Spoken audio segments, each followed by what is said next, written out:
जहाँ बहे गंगा जमुना सरस्वती की धारा, प्रयाग नगरी के बायज बह नजारा, प्रयाग नगरी के बायज बह नजारा, प्रयाग नगरी के बायज बह नजारा। अरे जहाँ बहे गंगा जमुना सरस्वती के धारा, प्रयाग नगरी के बायज बह नजारा, प्रयाग नगरी के बायज बह नजारा। साधु और संतन के जुटल बाटोली, साधु और संतन के जुटल बाटोली, जुटल बाटोली हो जुटल बाटोली, जुटल बाटोली हो जुटल बाटोली। खेले भाषम से हो जैसे वो होली, खेले भाषम से हो जैसे वो होली। साजा बा कुंभ लागेला बड़ा प्यारा, साजल बा कुंभ लागेला बड़ा प्यारा, प्रयाग नगरी के बायज बह नजारा, प्रयाग नगरी के बायज बह नजारा, प्रयाग नगरी के बायज बह नजारा। प्रभु राम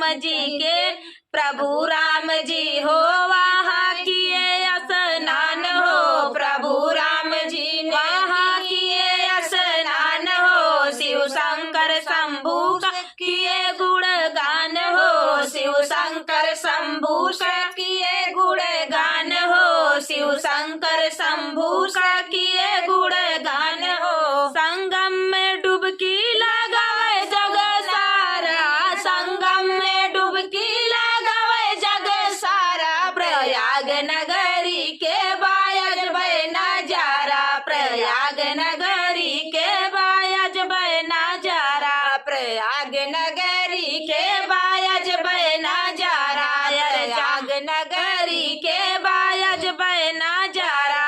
अरे जहाँ बहे गंगा जमुना सरस्वती धारा, जहाँ बहे गंगा जमुना सरस्वती धारा, प्रयाग नगरी के बायज बह नजारा, प्रयाग नगरी के बायज बह नजारा, प्रयाग नगरी के बायज बह नजारा। हो कुंभ के मेलवा देता ना घुमाई मोर लाला नावा, घुमाई मोर लाला नावा, घुमाई मोर लाला नावा। कुंभ के मेलवा देता ना घुमाई मोर लाला नावा, कुंभ के मेलवा देता ना घुमाई मोर लाला नावा। काटा तू बरसीन खेत में गैया तू खियावा हो, काटा तू बरसीन खेत में गैया तू खियावा हो, अरे गैया तू खियावा हो। अरे लइके झुआ और कुदरिया आलू खन के लावा हो, लइके झुआ और कुदरिया आलू खन के लावा हो। अरे मेला बिना जाया ना कोहाई मोरे रमावा, मेला बिना जाया ना कोहाई मोरे रमावा, मेला बिना जाया ना कोहाई मोरे रमावा। कुंभ के मेलवा देता ना दे माई मोर लाला नावा, कुंभ के मेलवा देता ना देखाई मोर लाला नावा, देखाई मोर लाला नावा, घुमाई मोर लाला नावा।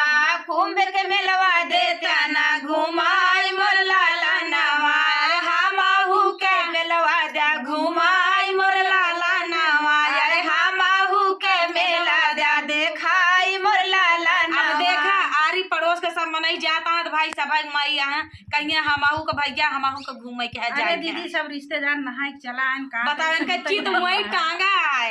अब बेटवा है लाई नहीं जाता है, सोई नहीं भीड़ देख के भैया। अब बताओ 15-20 दिन से मेला चलता है, न जाए पाई बुढ़ापा ही चित लाग है। गंगा माई नहाई ली, आज मान ला 144 साल के बाद मिला है, पता नहीं दिन आवे कि नहीं आवे, बात सही है सुनते नहीं है का करी। अब बेटवा का देखा का कहत है अपने बेटा, आलू ओलो खुदाई ले हैं यहाँ, बाप से आलू खुदाई ले हैं यहाँ। अपने माई का कहत है, अब माई का कहत है सुना।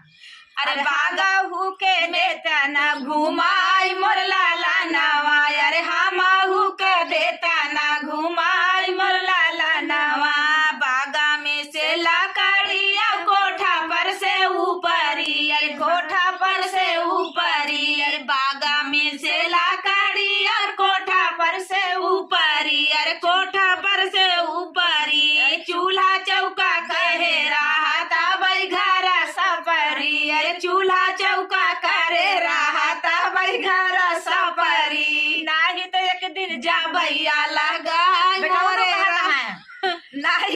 दिन जावैया लगाई मोरे रमावा, नाही तो एक दिन जावैया लगाई मोरे रमावा। अब मुँह पे हाथ है कि उ का कहा और चूल्हा मेलवा देता ना घुमाई मोर लाला नावा, कुंभ के मेलवा देता ना घुमाई मोर लाला नावा।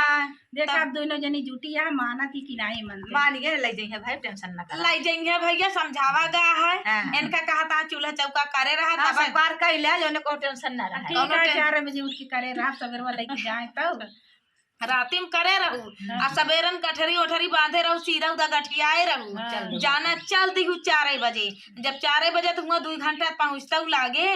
ओकरे बाद नहा धोवा जाना हुआ, पूजा पाठ करा, गंगा माई के मनावा चुनावा, चुनरी सुनरी चढ़ावा। ओकरे बाद जब लौट के आवत घर में चूल्हा चौका बाकी ना रहे, चूल्हा चौका घर में करे के। तो बेटवा अपन अच्छे समझावत है, माई हो चूल्हा चौका घर में करे रहा, बरसीन उर्सीन काट के हम ला आवत आई, बाबू कह दे ला आवे, गैया उइया खियाए रहा, तब तो घरे में जना गाय गोरू बढ़िया से अघार रही है, पेट भरा रहे तो हम का आशीर्वाद देंगे गंगा माई। नहीं तो भूखार रहा तो हम तू गंगा माई तीरथ करे कौनो मतलब नहीं बा। बेटा उनो अच्छा ही समझावता है। अब इनके वह रिश्तेदार चला गए, हमारे पड़ोसी चली गई, सब चला गए का करी अब इनका हाँ तब नहीं जाए पाओ दिया, चला समझाइए सवेरे जाओ। तो दोस्तों गीत कैसा लगा कमेंट में जरूर आशीर्वाद दे, भरपूर आशीर्वाद दीजिएगा दोस्तों चैनल पे। तो चलिए दोस्तों, तब तक के लिए जय हो गंगा मैया।